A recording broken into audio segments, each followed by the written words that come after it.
ஹல்லேலூயா ஸ்தோத்திரம். இந்த புதிய நாளை மத்தியான வேளையை நமக்கு கொடுத்துருக்கிறாரு பாருங்க.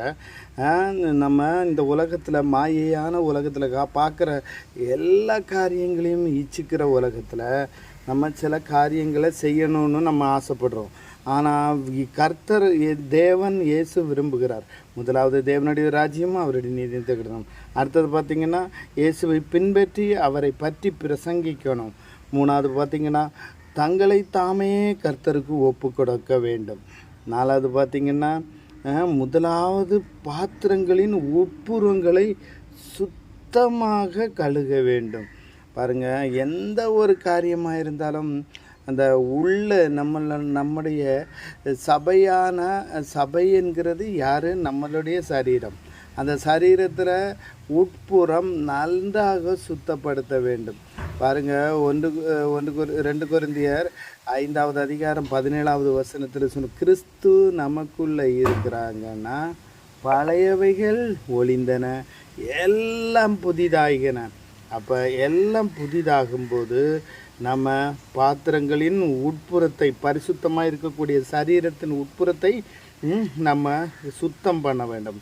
அடுத்தது பார்த்திங்கன்னா தேவன் நிறைய காரியங்கள் நமக்கு பிளஸ்ஸிங்காக தரும்போது நம்ம அதை என்ன செய்யணும் பாருங்கள். நீதிமொழிகள் 3:9 உன் விளைச்சலின் முதல் பலன்களை கர்த்தருக்கு கனம் பண்ணணும், அவருக்கு கனம் பண்ணணும். ஏன்னா தேவன் அதை கனம் பண்ணும்போது நமக்கு 100 இல்லை, 1000 மடங்கு. உபாகம் 1வது அதிகாரம் 11வது வசனத்தில் சொன்ன போல் 1000 மடங்கு அதை நமக்கு தரும்போது நம்ம ஏழைகளுக்கு, நம்ம சுதந்திரமாக மற்றவர்களுக்கு அதை கொடுக்கிறதற்கு நாம் கற்றுக்கொள்ள வேண்டும். நன்மையான, அதாவது அறிந்தும் நன்மை செய்ய அறிந்தும் அவர் அதை செய்யாதிருக்கிறது பாவம். இப்படிப்பட்ட காரியங்களை நம்ம பரிசுத்தப்படுத்த வேண்டும். அடுத்தது பார்த்திங்கன்னா நம்ம இப்படியெல்லாம் இருக்கும்போது நம்ம ஒரு வீட்டுக்கு போகிற வேலைகளில் லூக்கா 10வது அதிகாரம் 5வது வசனத்தில் எப்படி சொல்லணும்? ஒரு வீட்டுக்கு பிரவேசிக்கும்போது இந்த வீடு ஹல்லேலூயா வீட்டிற்கு சமாதானம் உண்டாவதாக என்று நல்ல வார்த்தைகளை சொல்ல வேண்டும்.